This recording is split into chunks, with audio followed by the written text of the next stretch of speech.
और अब समाचार विस्तार से। उपराष्ट्रपति एम वेंकैया नायडू आज हरिद्वार स्थित देव संस्कृति विश्वविद्यालय पहुंचे, जहां उन्होंने नव स्थापित दक्षिण एशियाई शांति एवं सुलह संस्थान का उद्घाटन किया और एशिया के प्रथम बाल्टिक सेंटर का निरीक्षण भी किया।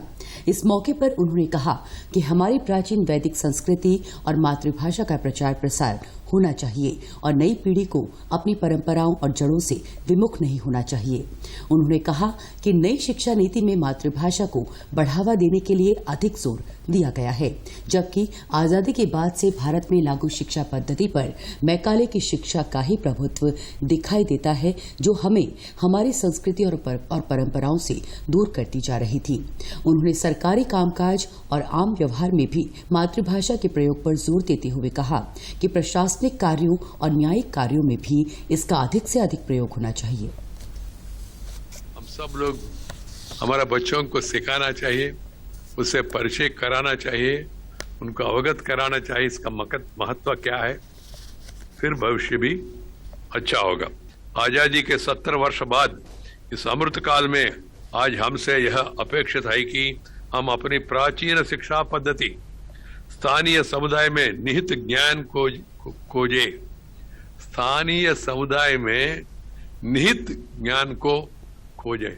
There is immanent knowledge in every human being, in our country particularly, who are influenced by this nature. And the only thing is we have to recognize, we have to really upgrade the skill of those people and encourage them to move forward. That is what is required. That's why the new education policy speaks of our culture, stresses upon the need to learn our mother tongue, learn as many as possible Indian languages, and try to gain knowledge. We should all make it a practice, my dear youngsters. Not only youngsters who are sitting here in front of me, but I am giving a call to the entire youngsters across the country that we must practice, promote, propagate our mother tongue. उन्होंने देव संस्कृति विश्वविद्यालय द्वारा शिक्षा के क्षेत्र में किए जा रहे प्रयासों की सराहना की। वहीं राज्यपाल गुरमीत सिंह ने कहा कि संस्कृति विश्वविद्यालय सच्चे अर्थों में देश और विश्व के कोने कोने से आए विद्यार्थियों के अध्ययन, अध्यापन और शोध के क्षेत्र में नित्य नई ऊंचाइयां छू रहा है।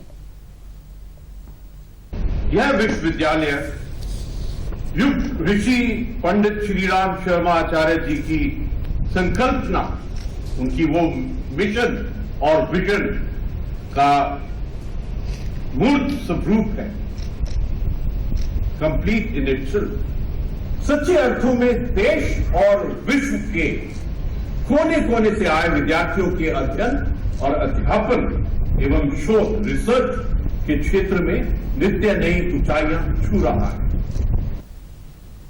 इस मौके पर देव संस्कृति विश्वविद्यालय के कुलपति शरद पार्थी ने कहा कि दक्षिण एशियाई शांति एवं सुलह संस्थान के माध्यम से हमें दूसरे देशों में भी अपनी संस्कृति का प्रचार प्रसार करने में मदद मिलेगी।